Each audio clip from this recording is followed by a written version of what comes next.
Buenas noches. Esta reunión tiene como objeto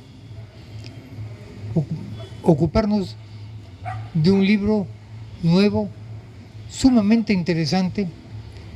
Es una novela que provoca una serie de comentarios por cuanto se desarrolla en un lugar absolutamente desconocido y totalmente alejado de la realidad normal peruana, que queda sumamente lejos de Lima, y en que lo que ocurre son cosas que súbitamente han cobrado interés, porque nadie se había ocupado de la minería ilegal de oro hasta hace muy poco tiempo, cuando se mencionó aquello de la captura de Lima. De manera que efectivamente es un tema sumamente interesante. Venir a hablar de la novela peruana nos retrocedería muchísimos años, muchísimas décadas. Tendríamos que empezar hablando de Arestegui, de la Clorinda Mato, Mercedes Cabello, de Ricardo Palma, a quien Ricardo González Vigil ha considerado como el más importante de los cuentistas latinoamericanos del siglo XIX, pero tenemos que acercarnos a una realidad, tenemos que ver una realidad mucho más cercana.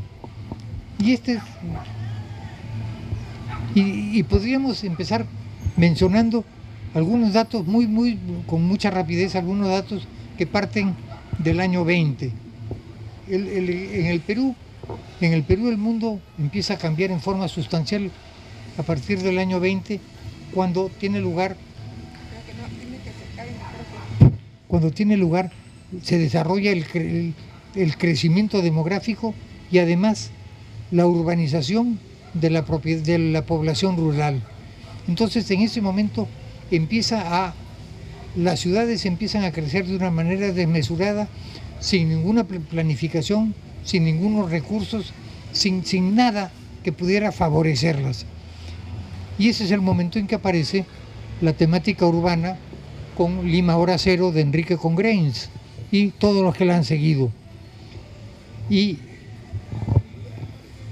súbitamente nos encontramos con que hay algunos temas nuevos que han aparecido cuando apareció el problema de la negritud, la novela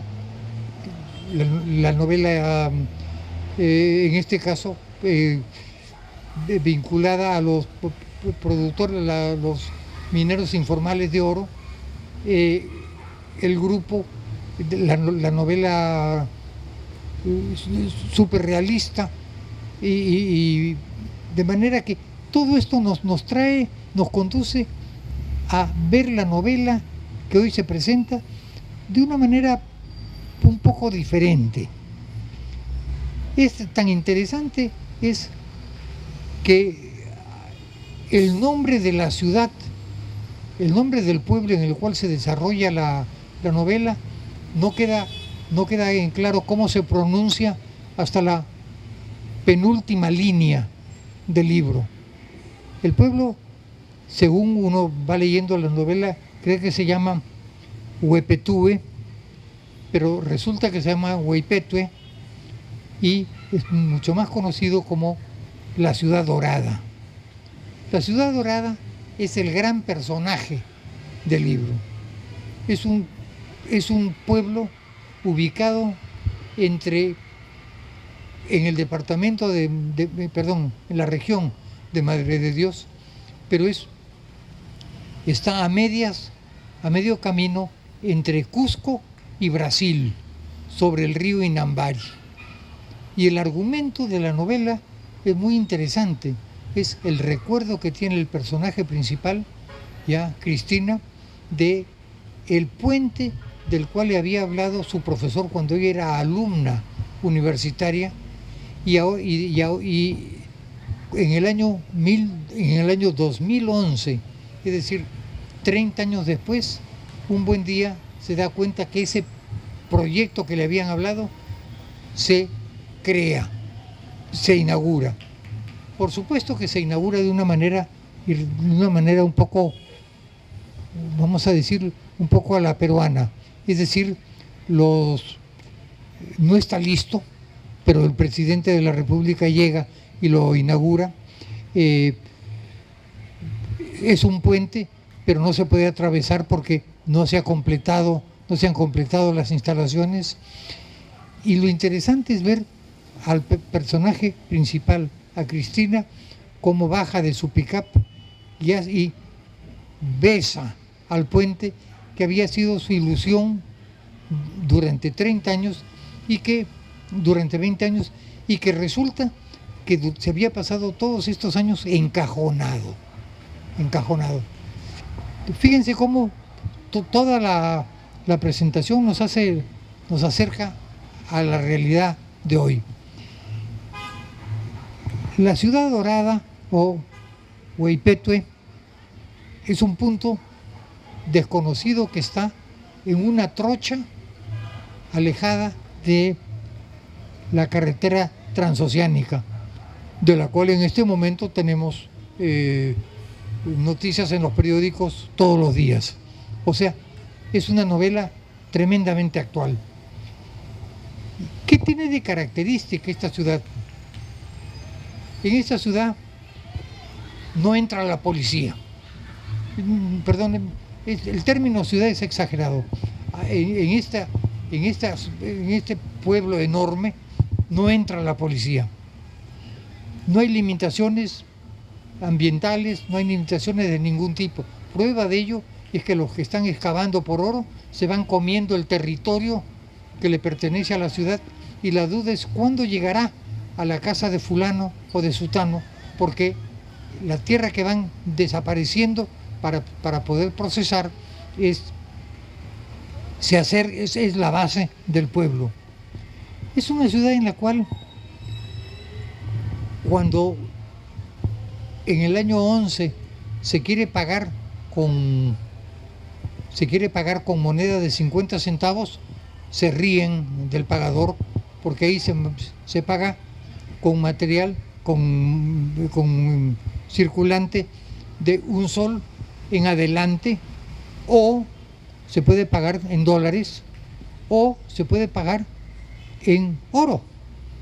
No es frecuente que en un pueblo se pague en oro. En este pueblo sí se paga en oro. El oro es llevado por todos los habitantes del pueblo en sus bolsitas, dentro de las cuales tienen las pepas de oro.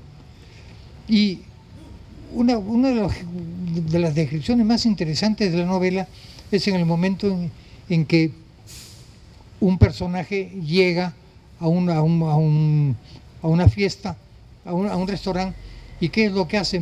Mete la mano en el bolsillo y agarra la bolsa con polvo de oro y esparce el polvo de oro. El equivalente a decir, yo pago toda la cuenta.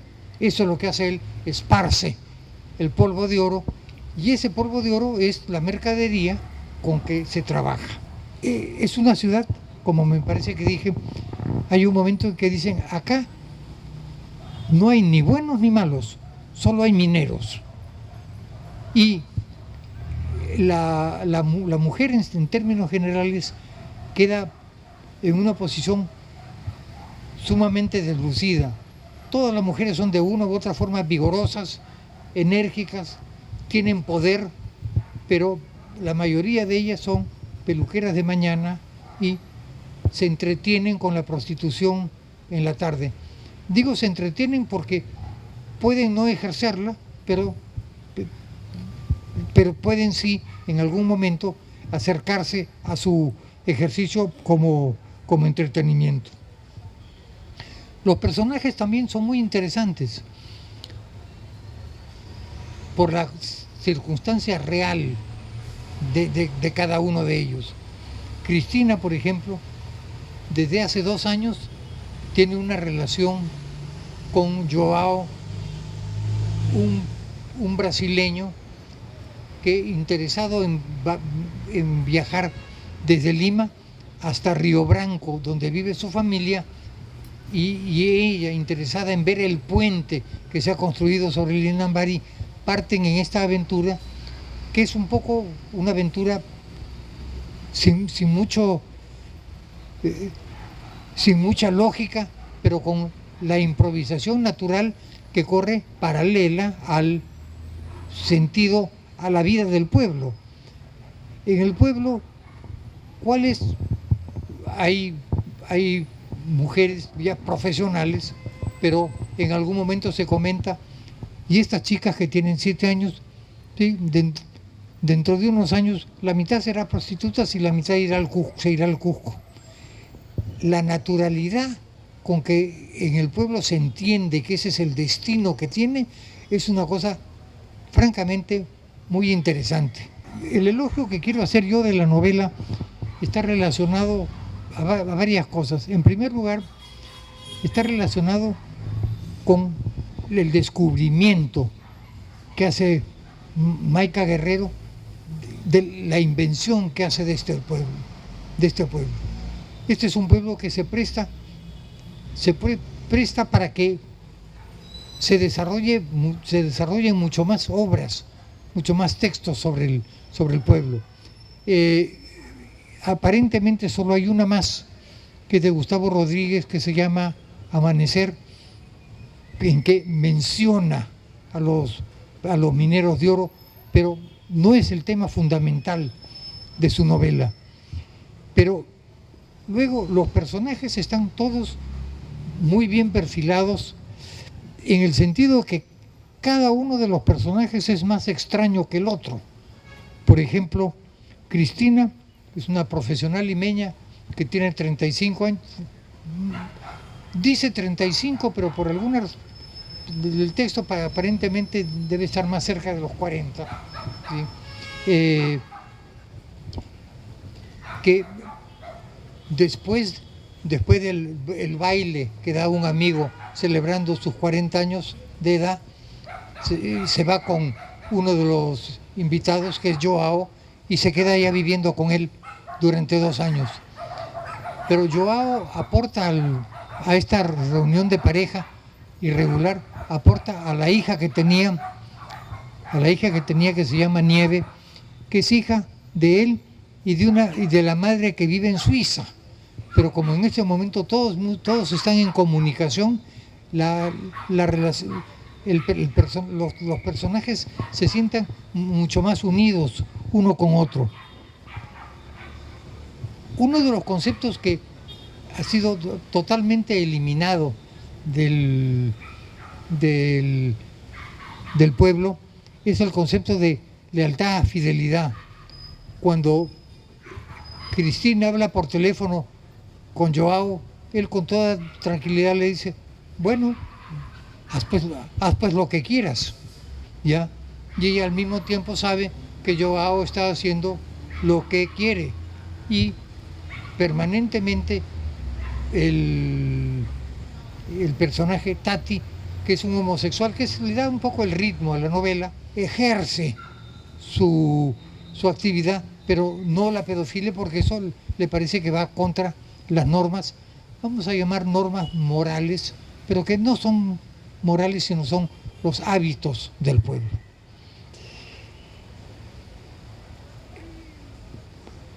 Y quiero terminar con una consideración sobre lo que significa en el Perú que puedan existir lugares como este, en camino de trocha muy corto, cerca de la carretera interoceánica que debe unir Perú con Brasil, entre Acre y Cusco.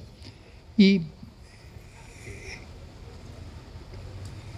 eso es un pueblo típico en el cual hay un momento en que los habitantes le dicen por favor, hagan otro puente, nosotros lo pagamos.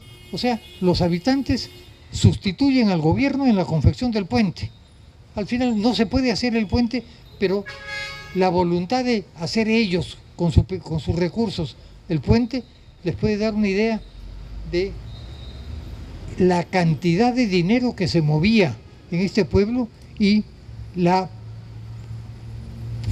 facilidad que tenían los habitantes para aportarlo para la construcción de un puente que no estaba, por supuesto, ni previsto ni vinculado a ninguna carretera, sino les permitía a ellos cruzar el río Inambari. Es muy fácil decir desde Lima, formular desde Lima estas consideraciones. Yo creo que a Mayca Guerrera también le hubiera sido muy fácil concebir desde Lima el contenido de la novela, pero ella ha encontrado fuentes sumamente interesantes como los controladores de los aeropuertos, porque hay aeropuerto en Inambari, en Puerto Maldonado, más abajo hay aeropuerto en 15.000, que son ciudades a las cuales en Lima nosotros tenemos presente básicamente como referencias, casi en broma podríamos decir referencias del más allá, pero darle vida a estas ciudades y reparar en la forma en que se vive en ellas.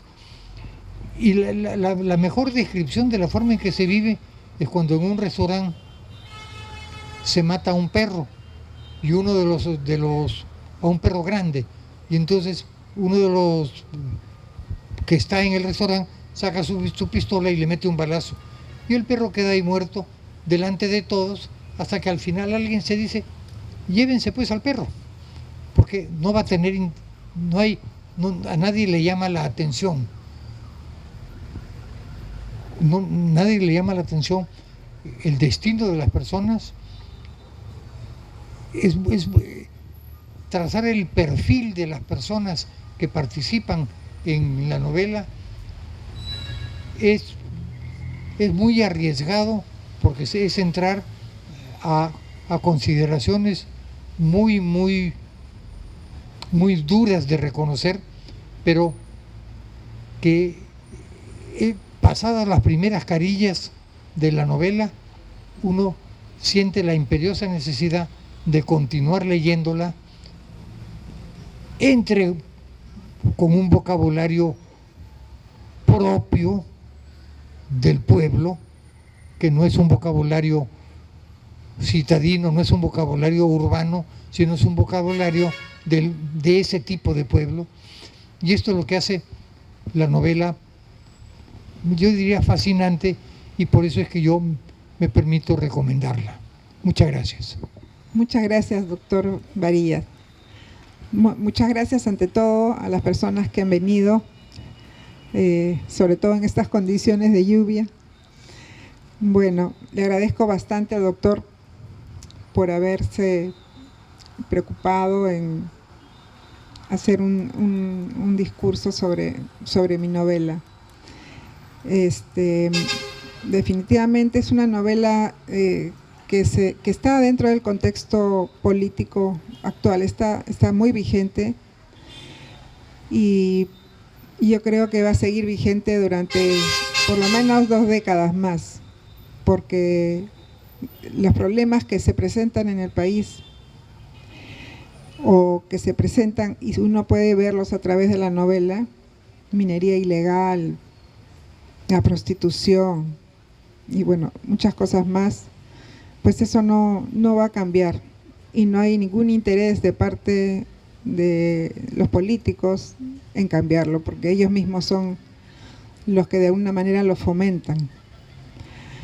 Y bueno, pero al margen de esto, para mí fue muy interesante poder escribir esta novela. Yo empecé a escribirla cuando la protagonista decide cruzar el puente, cuando iba a cruzar el puente y no puede. Eso fue un 28 de julio de 2011. Humala acababa de subir. Humala, el primer presidente de izquierda en el Perú, lo cual era un hito, indudablemente un hito histórico. Y a mí me chocó mucho, o sea, porque realmente yo, como Cristina, tenía muchas ganas de poder cruzar ese puente. Mi padre fue ingeniero, y ingeniero de puentes, en fin, de todas estas grandes estructuras hidroeléctricas. Entonces, de alguna manera, a través de él, uno, y todo lo que nos hablaba, a mi hermano y a mí, pues uno se va nutriendo, y yo como arquitecta también sentía una fascinación por los puentes. Y el infiernillo, por ejemplo, era una cosa que me atraía muchísimo desde chica, ¿no? A mi casa llegaban revistas de ingeniería y siempre las veía, con la maquinaria, las veía, no entendía mucho, pero las veía, yo era muy chiquita. Entonces, fue así que empieza la novela, y en paralelo, de alguna manera tenía familia que había conocido personajes absolutamente insólitos en esta zona, ¿no? Y hablo de esta zona empezando por 15.000. Cuando mi primo Tony me habló de que él iba a 15.000, él tenía una mina en las alturas del Cusco, yo no podía creer que hubiera un pueblo que se llamara 15.000. Y a partir de eso empezó, ¿no? Porque cada vez que lo veía le preguntaba, oye, ¿y cómo va esto? ¿Cómo va lo otro? Y me contaba historias de algunos personajes que de algún modo uno que otro está en la novela. Por otro lado, el papá de la esposa de mi hermano también había trabajado un poco en la zona y conocía de las maquinarias y me contó muchas historias. Y todo esto se iba como que era, no me parecía algo fortuito, me parecía era algo que tenía que suceder. Y fue muy bonito porque muchas de las anécdotas yo las saqué de la vida real. Si bien hay un 90% de ficción, obviamente, pues hay un 10% de cosas que realmente han pasado. Y cosas que nos resultan asombrosas, ¿no? Porque en la capital no nos podemos imaginar que hayan, por ejemplo, quemaderos, ¿no? En la zona de La Pampa hay quemaderos de cuerpos. Allá a los mineros, a la gente que va a trabajar en minería, mejor dicho, muchas veces, pues por no pagarles, los desaparecen y los terminan quemando. Y la gente habla de eso con una naturalidad, pues, que a uno la deja pasmada, ¿no? Entonces el Perú es todo eso, y desgraciadamente no lo sabemos. Y desgraciadamente no tenemos un Estado o gente, políticos, que realmente quieran acabar con algo que bueno, que es terrible, y no solamente para el ser humano, sino para la naturaleza, ¿no? En 10 años se ha cuadriplicado la cantidad de hectáreas. Ahorita estamos, no sé, como más de 170.000 hectáreas solamente en la área de Madre de Dios devastadas, ¿no? Y vemos que pareciera que es, bueno, es otro mundo, y a ese mundo no hay que tocarlo porque es peligroso. Entonces simplemente mirar de costado, algo que nos debería revelar, y que a mí en particular me revela bastante, ¿no?